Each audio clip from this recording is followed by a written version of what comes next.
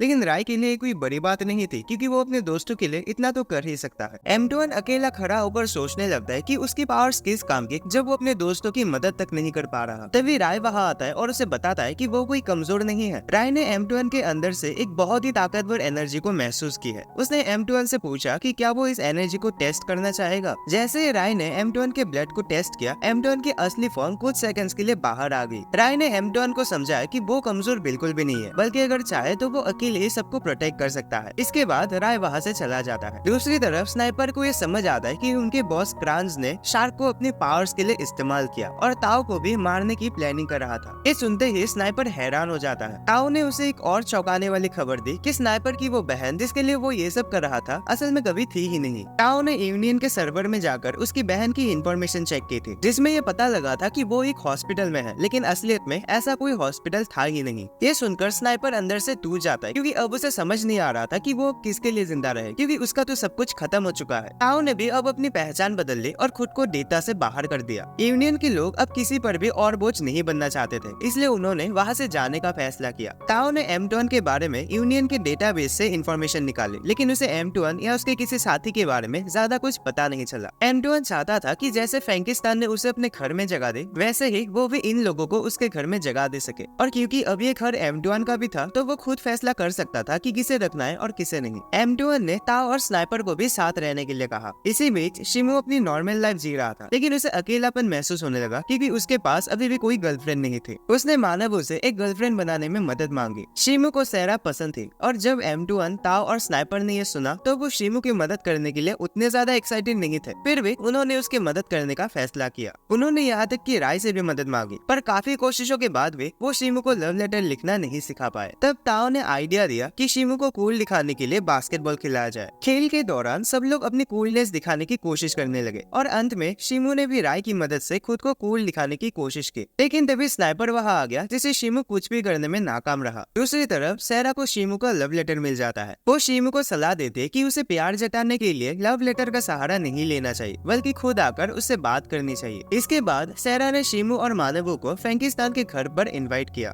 वहाँ फ्रैंकिस्टाइन ने बताया कि उन्हें शिमू और मानवू की मेमोरी इरेज करनी होगी। हालांकि राय ने उसे समझाया कि सिर्फ उन्हीं यादों को मिटाना है जिनमें उन्होंने उनकी पावर्स देखी थी, बाकी यादें वैसे ही रहने दो। दोनों ही इस बात के लिए मान गए और अगले दिन राय ने उनकी यादें इरेज कर दी। शिमू और मानवू अब अपनी नॉर्मल लाइफ में लौट आए थे, लेकिन उसी समय एक नया कैरेक्टर स्कूल के गेट पर एंटर करता है। वो आदमी रेजिस और सेरा को पहचानता था और उनसे सवाल करता है कि वो ह्यूमंस के साथ क्या कर रहे हैं। और बाद में हमें पता चलता है कि ये आदमी आदमी उनके क्लैन का लीडर है जिनका नाम गैजेटेल है, और यहाँ तक कि फ्रैंकिस्टान भी उसे पहचानता था। असल में बात यह है कि रेजिस और सेरा कॉफिन से रिलेटेड जरूरी जानकारी जुटाने गए थे, लेकिन अभी तक उनकी कोई खबर नहीं आई थी और इसी वजह से अब उन्हें गैजेटेल को रिपोर्ट करना पड़ेगा। दूसरी तरफ कैरियस और रजक आपस में बहस कर रहे थे। दोनों को लगता है कि वही असली लीडर है। कैरियस के मुताबिक रजक सेरा की मदद करने की कोशिश कर रहा था, लेकिन रजक इस बात को इनकार कर देता है। तभी रजक का छोटा भाई रायल आ जाता है जो सेरा की मदद करना चाहता है, लेकिन उसकी उम्र कम होने की वजह से वो कुछ नहीं कर पाता। रायल के बारे में खास बात यह है कि वो उनके क्लैन का अगला सक्सेसर बनेगा। यहाँ गैजेटेल राय के पास पहुँचता है और उसे लुगिटिनिया के बारे में बताने लगता है। लुगिटिनिया वो जगह है जहाँ अभी सभी नोबिलिस रह रहे हैं। वहाँ की लॉर्ड को बदल दिया गया है और उनके नए लॉर्ड रेस्केरिया राय को काफी समय से ढूंढ रहे हैं ताकि वो उसे वापस बुला सके। जब राय इटर्नल स्लीप में चला गया था तो उसके बाद ही फॉर्मर लॉर्ड भी उसी अवस्था में चले गए थे, और नोबिलिस के लिए इटर्नल स्लीप का मतलब मौत के बराबर होता है। पर फॉर्मर लीडर अपनी मर्जी से इटर्नल स्लीप में नहीं गए थे, उन्हें जबरदस्ती भेजा गया था, और इसी वजह से लुगिटिनिया की हालत अब पूरी तरह बदल गई है। फ्रैंकिस्टान को पहले से पता था कि सेरा लॉर्ड क्लैन की नई लीडर है, लेकिन वो इस बात से हैरान होता है कि इतनी छोटी उम्र में वो लीडर कैसे बन गई। गैजेटेल राय को वापस चलने को कहता है, लेकिन राय उसे साफ मना कर देता है। दूसरी तरफ रेजिस और सेरा एम्टोन और बाकी सभी लोगों को गैजेटेल के बारे में बता रहे होते हैं। वो समझाने लगते हैं कि असल में गैजेटेल उनके ग्रैंडफादर है। बातचीत के दौरान वो फ्रैंकिस्तान के ऊपर भी डिस्कस करते हैं। सेरा को फ्रैंकिस्तान की बातें बिल्कुल भी समझ नहीं आती और उन सभी को फ्रैंकिस्तान काफी अजीब लगता है। वो एक इंसान से ज्यादा शक्तिशाली है, बिल्कुल एक नोबिलिस के बराबर, लेकिन उसकी असली पहचान अभी भी किसी को नहीं पता। यह गैजेटेल फ्रैंकिस्तान से कहता है कि वो ये कभी नहीं भूल सकता कि उसने नोबिलिस के साथ क्या किया था। फिर एक फ्लैशबैक सीन दिखाया जाता है जहाँ फ्रैंकिस्तान नोबिलिस को टॉर्चर कर रहा था। हालांकि फ्रैंकिस्तान खुद एक इंसान था, लेकिन उसके पास नोबिलिस जितनी ताकत थी। इस सीन से पता चलता है कि फ्रैंकिस्तान ने नोबिलिस के साथ कुछ बड़ा किया था जिसे गैजेटेल अब भी नहीं भूल सकता। दूसरी तरफ राय नोबिलिस के लॉर्ड के पास पहुंच जाता है जहाँ कुछ बातचीत होती है, लेकिन राय लॉर्ड के हर एक ऑफर को ठुकरा देता है और वहाँ से चला जाता है। बाद में क्लैन लीडर्स लॉर्ड के पास पहुँचते हैं जहाँ उन्हें ऑर्डर मिलता है कि फ्रैंकिस्तान को पकड़ के लाया जाए। क्लैन लीडर्स कुछ सोल्जर्स के साथ फ्रैंकिस्तान को खेल लेते हैं, लेकिन फ्रैंकिस्तान बड़े आसानी से एक ही बार में उन सभी सोल्जर्स को हरा देता है। इसके बाद लीडर्स फ्रैंकिस्तान को अपना इंट्रोडक्शन देता है और फाइट के लिए तैयार हो जाता है, लेकिन रेगर नाम के लीडर से फ्रैंकिस्तान नहीं लड़ना चाहता, क्योंकि अगर उसने ऐसा किया तो फ्रैंकिस्तान को क्रेडिट मिल जाएगा। रेगर ने फिर भी फ्रैंकिस्तान से लड़ाई शुरू की, लेकिन वो भी ज्यादा देर तक नहीं टिक पाया। उसने अपने सोल वेपन का इस्तेमाल किया, लेकिन फ्रैंकिस्तान की ताकत बिना रुके बढ़ती जा रही थी। आखिर में फ्रैंकिस्तान भी अपने सोल वेपन का इस्तेमाल करता है, जिसे देखकर वो दोनों लीडर्स घबरा जाते हैं। गैजेटेल ने फैसला किया कि अब प्राइड छोड़कर दोनों को मिलकर फ्रैंकिस्तान से लड़ना होगा, पर इसी बीच फ्रैंकिस्तान अपना काबू खो देता है और घायल होकर एक मेंशन में भाग जाता है। उसे लगा कि वहाँ कोई नहीं होगा, लेकिन राय वहाँ खड़ा था। राय उसे बताता है कि उसे एक सर्वेंट के तौर पर हायर किया गया है, पर सच तो यह था कि राय उस कैसल का असली मास्टर था। तभी वो दोनों लीडर्स भी वहाँ पहुँच जाते हैं और बताते हैं कि लॉर्ड को फ्रैंकिस्तान चाहिए, लेकिन राय उन्हें साफ मना कर देता है और कहता है कि फ्रैंकिस्तान अब उसका सर्वेंट है। राय ने अपने मैजिक से फ्रैंकिस्तान के कपड़े भी बदल दिए और एक ऑर्डर दिया जो कोई भी मना नहीं कर सकता था। यहाँ तक कि लीडर्स भी उसकी बात मानने पर मजबूर हो जाते हैं। फ्रैंकिस्तान ये देखकर हैरान था कि आखिर ये राय है कौन जिसके आगे लीडर्स तक झुक गए हैं। इसके बाद फ्रैंकिस्तान ने 5 साल राय के साथ बिताया और इसी दौरान रेगर उसे ट्रेन करने लगा ताकि वो अपने पावर्स और सोल वेपन को अच्छे से कंट्रोल कर सके। पर गैजेटेल को ये बात अच्छी नहीं लगती कि राय ने फ्रैंकिस्तान को जिंदा रखा। इसके बाद फ्रैंकिस्तान को लॉर्ड के दरबार में बुलाया जाता है। लोग उसे देखकर जलने लगते हैं, खासकर लॉर्ड, क्योंकि वो चाहता था कि राय भी उसके साथ समय बिताए। लॉर्ड ने सुझाव दिया कि फ्रैंकिस्तान और राय के बीच ब्लड रिलेशन होना चाहिए, क्योंकि फ्रैंकिस्तान पहले ही 5 साल से राय के साथ था। लेकिन राय इस बात के लिए मना कर देता है, क्योंकि उसके अंदर भी एक ह्यूमन प्राइड है जिसके कारण वो किसी भी नोबिलिस के आगे नहीं झुकेगा। अब आगे हमें दिखाया जाता है कि एक लीडर फ्रैंकिस्तान को फाइट के लिए चैलेंज करता है, जिसे फ्रैंकिस्तान भी एक्सेप्ट कर लेता है, लेकिन वो अपनी असली ताकत नहीं दिखाता, क्योंकि उसे लगता है कि पहली बार की तरह वो अपने पावर्स को कंट्रोल नहीं कर पाएगा। हालांकि क्लैन लीडर ने अपनी पूरी ताकत से फाइट शुरू की और फ्रैंकिस्तान भी अपनी प्राइड को बरकरार रखने के लिए पूरी ताकत का इस्तेमाल करना शुरू कर दिया।